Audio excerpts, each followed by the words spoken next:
کہ ایک بادشاہ تھا اور اس نے اپنی سلطنت میں ایک بڑا عجیب سا مقابلہ کروایا. بادشاہ آدمی تھا، جو اس کے دماغ میں اس نے کہا ذرا چیک کرو میری سلطنت میں سب سے بڑا بے وقوف کون ہے. سارے بے وقوفوں کو جمع کیا گیا، بے وقوفوں کا ٹیسٹ لیا گیا.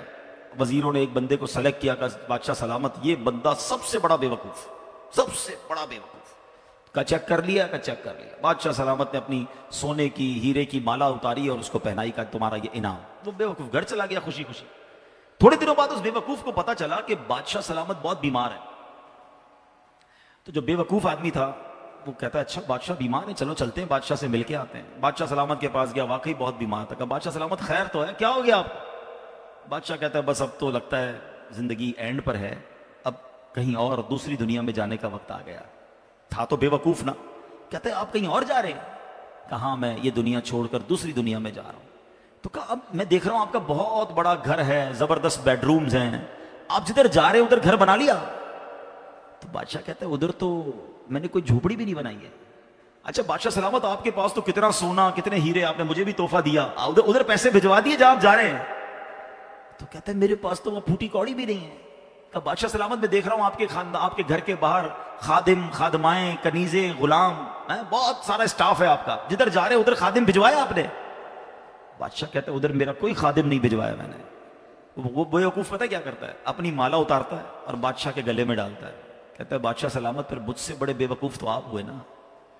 آپ کو پتا ہے کہ آپ کہیں اور جا رہے ہیں، نہ گھر بنایا نہ پیسے بھجوائے نہ خادم بھجوائے، تو مجھ سے بڑے بیوقوف تو آپ ہوئے نا.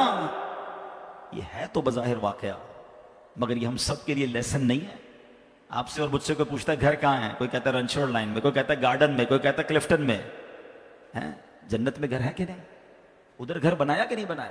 ادھر کدھر رہو گے؟ ادھر نرم بستر کے بغیر جس کو نیند نہیں آتی، رات کو پنکھا نہ چلے تو بے چین ہو جائے، یو پی ایس لگائے، جنریٹر لگائے، تھوڑے پیسے آئے تو اے سی لگایا. قبر میں اگر آگ بھڑک رہی ہے تو پھر کیا کیا ہے ہم نے؟ ادھر کتنا سوئیں گے اور ادھر کتنا سونا ہے پتا ہے آپ کو؟ حضرت آدم علیہ السلام سے لے کر آج تک لوگ قبر میں جا رہے ہیں، ہم قبر میں اتار رہے ہیں لوگوں کو. کوئی آیا باہر واپس آیا؟ سب قبر میں ہزاروں سال سے ہیں، پتہ نہیں کتنے سو کتنے ہزار سال رہنا پڑے گا. مگر قبر روشن ہے کہ نہیں کوئی ٹینشن نہیں کسی کو. جس کا یہاں نرم بستر ہے نا، جس کو نرم تکیے کے بغیر نیند نہیں آتی، وہ سوچے میں سانپ اور بچھوؤں کے ساتھ کیسے سوؤں گا. قبر نے اگر دبا دیا اور پسلیاں توڑ دی تو میرا بنے گا کیا؟ اگر قبر میں آگ بھڑکا دی گئی تو میں کدھر جاؤں گا، کس کو پکاروں؟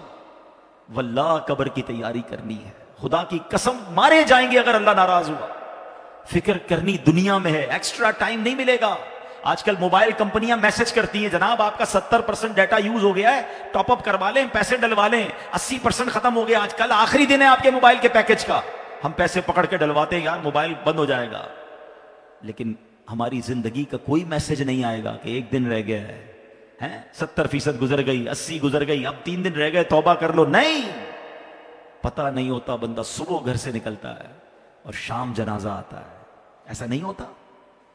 خدا را آج کے اس اجتماع کو غنیمت جانیے، غفلت سے باہر آئیے، اپنی بری عادتوں سے ہم توبہ کریں. آپ کو پتہ ہے یہ ہمارے پاس قاصد بھیجے جاتے ہیں، موت کے بھی قاصد ہوتے ہیں. ایک بزرگ کے بارے میں آتا ہے کہ انہوں نے اپنے گھر میں قبر کھدوائی ہوئی تھی. اللہ والے دیکھو کیسے یاد کرتے تھے موت کو، روز قبر کو دیکھتے تھے، قبر میں جا کے لیٹتے تھے. تو ایک وقت آیا انہوں نے کہا ٹھیک ہے اب قبر کو بند کر دو، مجھے ضرورت نہیں ہے. تو لوگوں نے کہا کیوں کہہ رہے ہیں ایسا؟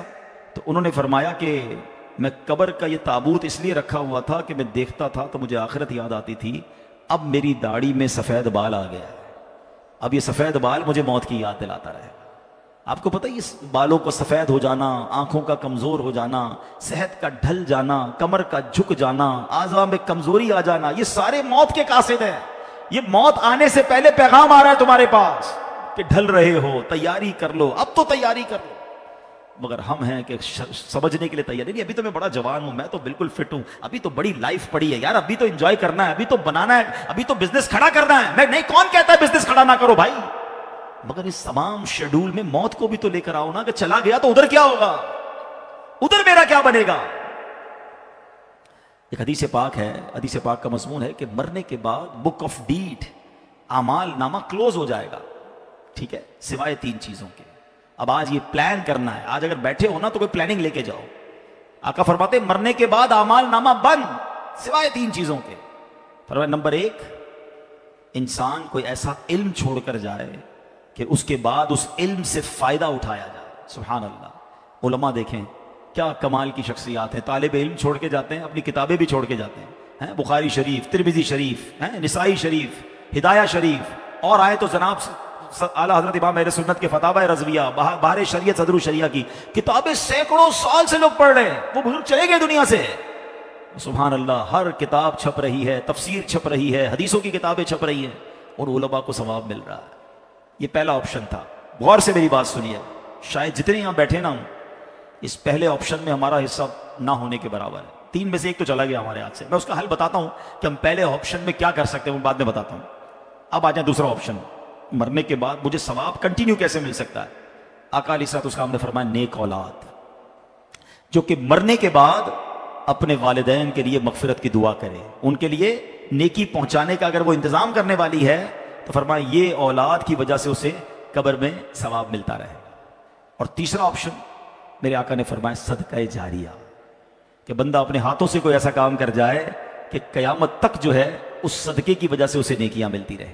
اب ان تینوں آپشن میں ہم کیا کر رہے ہیں، اب یہ سوچنا ہے. میں آپ کو مشورہ دیتا ہوں.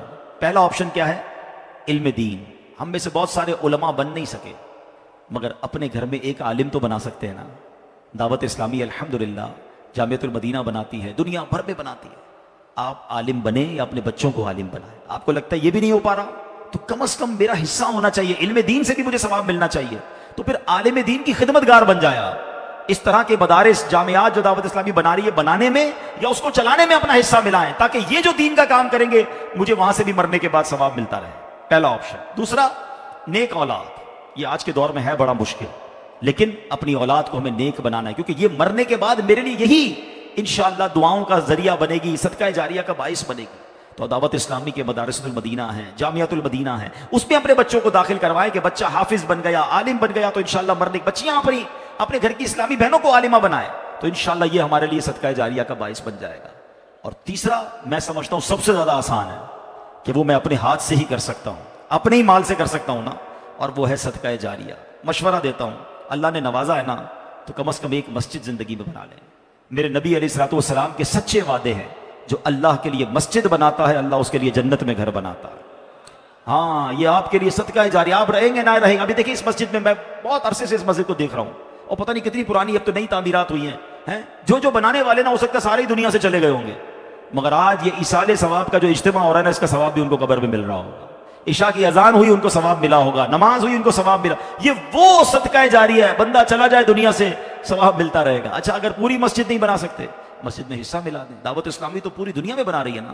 تو یہ تینوں آپشن جو مرنے کے بعد کام آنے والے ہیں. اچھا صرف مسجد نہیں، یتیم خانہ دعوت اسلامی بنا رہی ہے، شجر کاری پورے پاکستان میں کر رہے ہیں، کتنے نیکی کے کام دعوت اسلامی کر رہی ہے، صدقہ جاریہ وہ کر جائیں تو انشاءاللہ مرنے کے بعد وہ ہمیں قبر میں ملتا رہے گا.